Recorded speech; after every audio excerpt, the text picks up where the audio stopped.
Hi there, this is Billy Earl with Lower Shore Politics. I have two esteemed guests today. I want to thank them for coming. Amber Green is here with us, and James Yamakawa are here. I want them to do the introductions about their organizations and the work that they're up to, and then we're going to get into it. So, buckle up.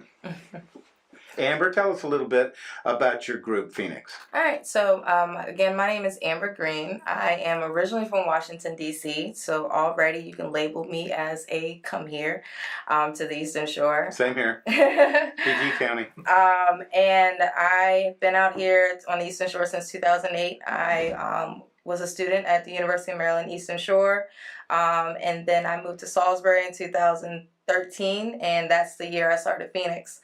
And Phoenix Youth Project is a youth organization where our mission is to encourage youth to use their creative talents to impact social change. And we go about that by really empowering youth to use their voice and to use their creativity and their talents to really expose and bring light to all the issues and everything that's important to them. And so as an organization, we try to provide an outlet, provide a space, and provide any opportunity for youth to have their voice shared and exposed and used. Boy, I'll tell you, that is the hot topic. I would love to have been at the rally in Washington. My daughter and my grandchildren were there. But I'm working with a candidate who is involved with UMES, Dr. Kirkland Hall. Mm-hmm. And we had things we needed to go over. But young people are leading the charge on this. Exactly. Old people my age seem to be sitting on their hands waiting for something to happen. Why would they do that? I have no idea. I know James would Serge. I don't see James waiting for things to happen and. You call me old? Yeah, I am. You're older than me. Not in comparison to me, though. You're older than me. Okay. But Serge is like you said earlier. It's like a collaboration of the older generation and young generation, kind of like working together, and that's like kind of unheard of now. But smart. But smart. But smart. And Serge is doing that. Great. Yeah. My name is James Yamakawa. I am head organizer for Showing Up for Racial Justice Delmarva. I hail from Harford County, so I'm also a come here. Okay. I went to college in St. Mary's College in Maryland on the Western Shore. St. Mary's County, that's been in the news recently as well. Yeah. And we moved down here in 2006, my wife and I had a family, and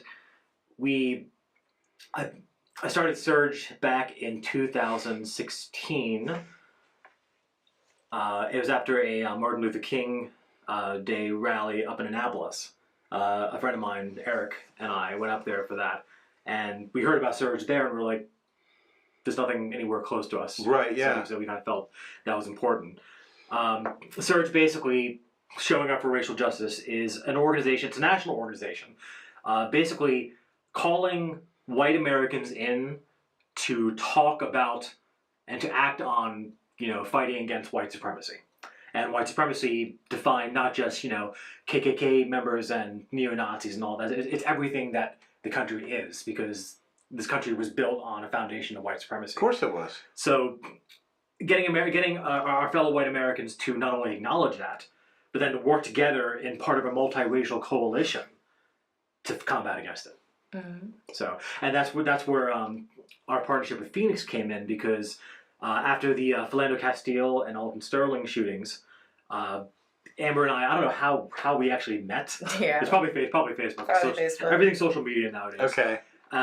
We planned together a protest downtown Salisbury, Third Fridays. Mm-hmm. Say their names. Say their names. And we had signs. We had members from both of our groups take part, and we drew chalk outlines and put the names of black men and women and children killed by police. Mm-hmm. At the entrance to Third Friday, people had to walk over them to get to Third Friday. So that was our first collaboration, and it's been interesting ever since. Yeah. And the great part about our partnership as organizations is it gives me an opportunity and an outlet to really be the activist and the social activist that I am, especially in the Surge capacity. Because one thing that I really like to stress with everyone about who learn about Phoenix is when they see me and they see Phoenix, or they see that I'm leading an organization, automatically they're thinking, oh, this is a Black youth organization. Mm-hmm. And that could be the most, it's not, we're not a Black youth organization. We are a full-blown youth organization that is led by a Black woman. And it's everything like how Surge is really trying to educate, white Americans and the adults about white supremacy and everything. It's usually kind of like how Phoenix, we're taking the youth of all colors, of all backgrounds, of all income levels, and we're saying, this is, while they're trying to figure out how messed up the world is, now let's get you guys to focus on how we can fix it. Right. And all of it goes in hand. All of it goes into how to work with adults, how to work with community leaders, how to work with policymakers, how to get your voice heard in a nice way or in a bad way. We have our own little petty squad where we're social media warriors, and we're really trying to educate people, but we're doing it in our own youthful way. Yes. And we've done a lot of projects since collaborating. Right. Well, there's a lot of work to do. Mm-hmm. There is so much misunderstanding in this country, especially by the white community, about how we got here. Who did the work? What were the crimes? What were the economic basis of how we got here? One of the misnomers that constantly amazes me is the Second Amendment. The Second Amendment, by and large, was acquiescence between the Founding Fathers and the leadership, including Jefferson, of Virginia, to get them involved with the Constitution. But what they had to deal with was the acquiescence of arming slave militias. Mm. That's where that comes from. So for us to look at the Second Amendment as anything else, but as the retired Judge Stevens has put this, an antiquated 18th century concept, is just historically ignorant. But the way that it's been so twisted now to arm people who are going into our schools year after year, school after school, death after death, and to give it, by and large, a historically pristine type of veneer, it's almost as ridiculous as putting the Winder sign down there and trying to make him out to be a hero. Well, like you said, when you look at the Second Amendment through a racial lens, mm-hmm. specifically through a white supremacist lens, that's one thing with Surge we do, is that we try to understand that there's nothing you can't that doesn't have a racial dimension to it. Not in America, at least. I mean, it may not be prominent, but it's always there in the background somewhere. Everything from the Constitution, 3/5 of a person, everything up to even the creation of slavery itself was obviously a racial thing, but there are steps taken to make it happen. Mm-hmm. The way things are set up nowadays with segregation, redlining, mortgages, credit, policing, education, everything has a racial dimension to it. It may not be the most important, maybe it is the most important thing, but it's always there. And that's one thing we try to do is try to suss out the history of our area that says, no, this is actually a lot more complex than you think it is. It's not just, oh, this is good history or bad history. No, it's pretty much all history. Yeah. And most importantly, that's kind of what white people do, is that we tend to not think about it that way, because whiteness is normal, whiteness is invisible. And but one thing Surge does is try to get white Americans to not acknowledge the fact that they're white, and that means something. Mm-hmm. And with and knowing all of the history and everything that pretty much brought us to where we are now as a country, I think the role of Phoenix and the role of anyone who works with youth, especially youth who want to get involved in politics or involved in social activism, is to empower them to learn about these laws and learn about these concepts and learn about how different laws and different propaganda and different, pushes affect them as an individual, and whether it's an income level or if it is race. I think just like how now you have students who are bringing light, that's saying, hey, we're talking about gun violence, but gun violence just isn't about suicide. It's just not about mental health. It's about in those inner city kids and those illegal guns on the street. There was just an article released that there were officers found guilty for distributing illegal guns into the street. Now we're back to that conversation about police officers and everyone who is saying we need controlled guns and we need to control guns. You were the same person who were saying Blue Lives Matter, and here you're having someone going against who you respect as an officer of the law, and now they're going against what you hold true to, what you hold pride to. And so, especially with these new gun laws and everything, I think it's very important for youth and especially young adults to really dive in and read these bills that are going into the sessions floor. Read these bills before they become law, because one gun law may seem as though, hey, yes, we're protecting everyone, but if there's something in that bill that says we're empowering neighborhood watch, then you're a potential Trayvon Martin, you're a potential Eric Garner, you're a potential Alton Sterling.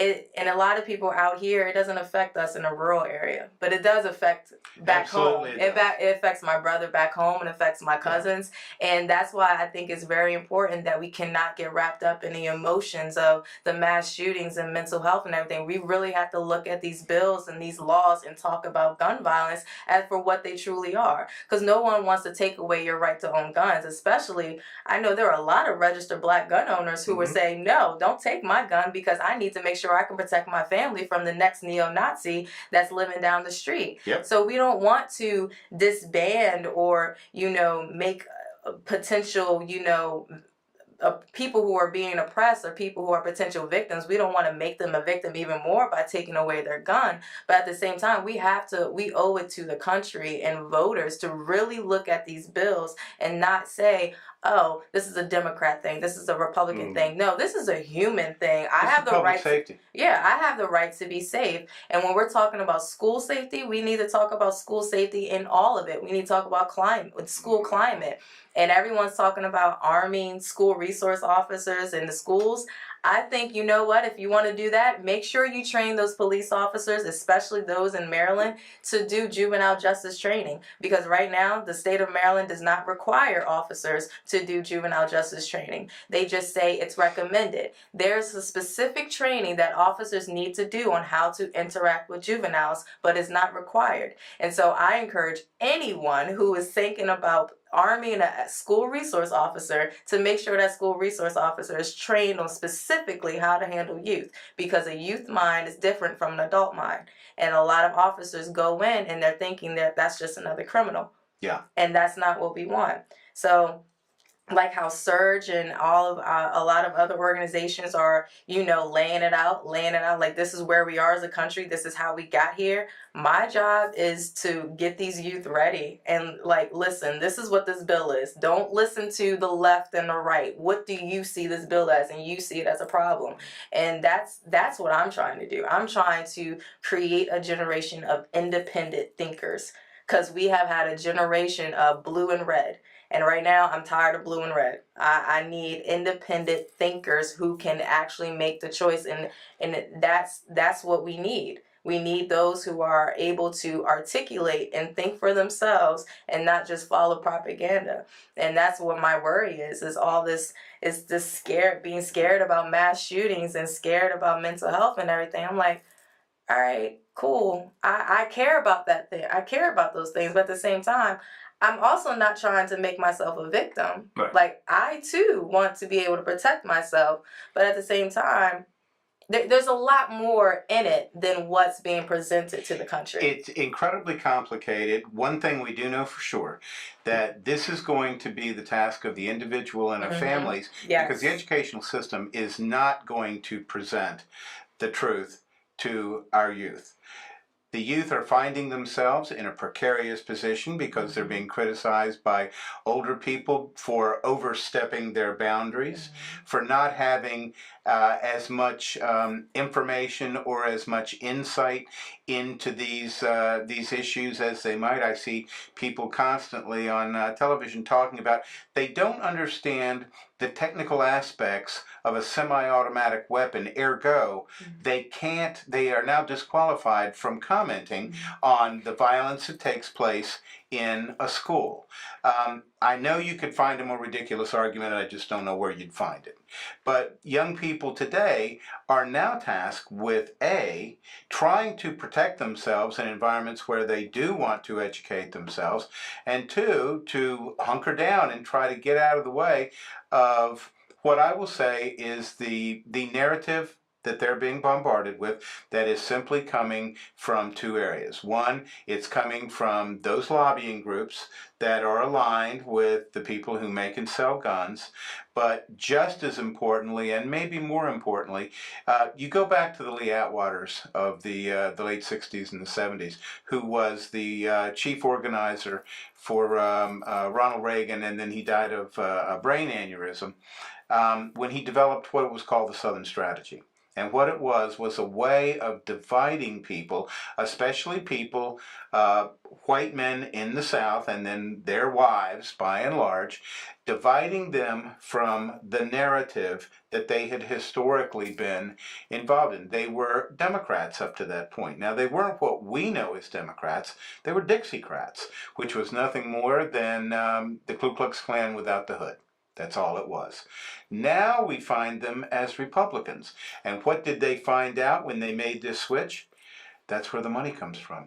That's how they could raise the massive amounts that were needed for these election cycles. Because once they got people divided into these groups, well, by God, what can I do? I don't really want to go door to door. I don't really want to call anybody. But if I can write a check, then I will.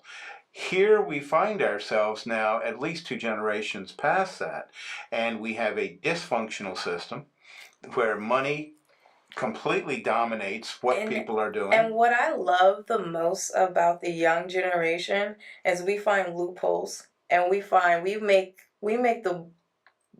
it work for us. Mm-hmm. I don't know if anyone knows, but Sean King, everyone knows Sean King. He has created a super PAC. And he has gotten 1 million or so donors. Like we can't change the system. We can't. It's too far deep in it. But we're gonna play by his game. And I think that's how we start. Because I think what happens is we look at the systems and we say this is not working. This is not working. It's jaded. It's jaded. It's jaded. And I think we're now hitting the generation that's saying, okay, yeah, it's jaded, but it's about to be my jaded. Yeah. It's about to be my mess. Like I'm about to, as someone told me, I'm about to infiltrate and I'm about to mess stuff up. And that's literally the mindset of the youth. And I think we see that in the March for Our Lives. We see that in Black Lives Matter. Mm-hmm. We see that in different youth movements, that we are going about this activism way a lot different than what our prior generations have done. And that's not saying that we don't respect what they've done or we don't appreciate what we've done, but it's also like you've been hogging the torch for a little bit too long. Mm-hmm. And now in hogging that torch, what does that look like? What does hogging the torch look like? That means making sure that our curriculum in schools do not teach us the actual true history of our country. Right. Making sure that we don't have the systems in place that you're actually teaching us our skills that we can develop, or you're just making sure that we can pass a test to get school funding to make sure our teacher gets a paycheck. That's what holding the torch means. Holding the torch means, and hogging the torch, that means you're so gung-ho on making sure that you have your badge of honor, that look how far we've came,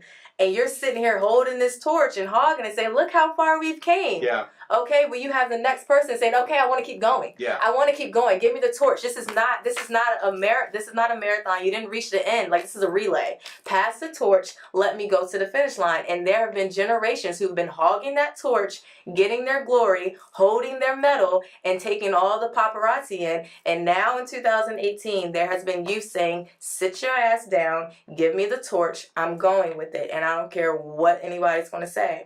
And I love that about the generation. It scares a lot of older people. I get it. Absolutely does. But I love it because there needs to be aggressive action to all of this passive aggressiveness that has been done across the generation.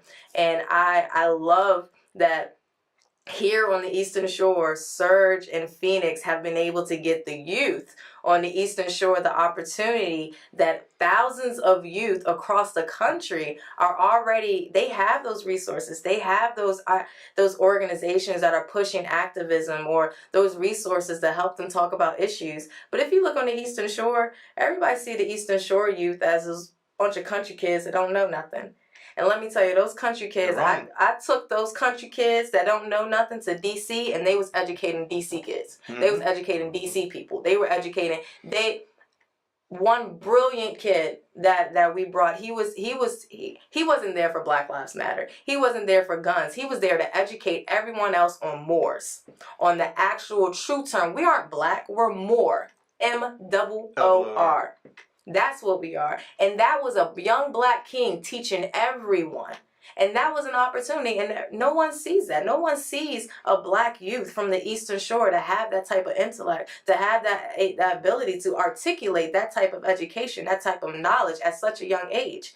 And what I love about Surge and Phoenix is that we do not care what kid comes to our organization. If they have a passion, if they know they want to fight about something and they're serious about it, give them a voice. Well, one very good example is one of the first members of Surge, Seamus Ben. Yeah. Mm-hmm. He's 17 years old. He's also an active member in Phoenix. Mm-hmm. He is graduating high school this year, right? Mm-hmm. And he is running for District 4, Wacomico County Board of Education. Mm-hmm. Mm-hmm. This is a young man who has such passion in his heart and such a wanting to do right by his community that he's going to, fresh out of high school, go to public office. Mm-hmm. Yeah. So I mean that says something about really. And at some point, Amber and I are like, we always joke we're like the old Jedi Masters, Mm-hmm. and eventually we're gonna have to fade away and be like, go use the Force. We're gonna have to go away and fade. And literally, that's what we've been doing. Yeah. We've been slowly fading away. There's been talk about different rallies and different protests, and everybody's like, "Who's leading? Who's leading?" There's like James and Amber, and I'm like, "Nope, that's Deja. Nope, that's Seamus. Yeah. Nope, we're passing. I don't want the torch. First of all, I don't like fire that close to my face. I don't want the torch. You can have it. I'm tired. Let me live. I've now reached to the point where I can now teach everyone." And they can go out and lead, and now I can focus on raising my kid and feel okay and feel happy that the younger generation isn't going to mess it up and make sure my kid has to live in a messed up world. Right. Like I like my 3 kids. I'm like, you know what? I got a lot to deal with it. Yeah, exactly. It's like I can't as a young parent, I can't stress on raising my kid in today and then stressing about what's it going to be like 10 or 15 years from now with a generation that if I would have let this generation that's coming up now just not have a space to use their voice, not have a space to think or to have a passion about politics or social issues, if I just let them skate on by and just let them play video games, go to the mall, gossip, if I just let them do that, my son would be in a world of crap. Yep. And I can't deal with that. So to make sure my son was okay by the time I was gone, I had to invest my time in the youth. I have no excuse not to invest my time in the youth because I love my son. Because I love my son, I have to give this time right now to other people's sons and other people's daughters. That's how much I love my son. Before we run out of time, how do people get in touch with you? They can get in touch with Phoenix Youth Project by going to our Facebook page and our website, www.phoenixyouthproject.org. That's FENIX, youthproject.org. And then, yeah, that's the easiest way to get in touch with me. Okay. We're mainly on Facebook, Surge Delmarva, SurjDelmarva. You can also email us at surgedelmarva@gmail.com. We are also on Twitter and Instagram. Okay. I'm going to disagree with Amber on one point today.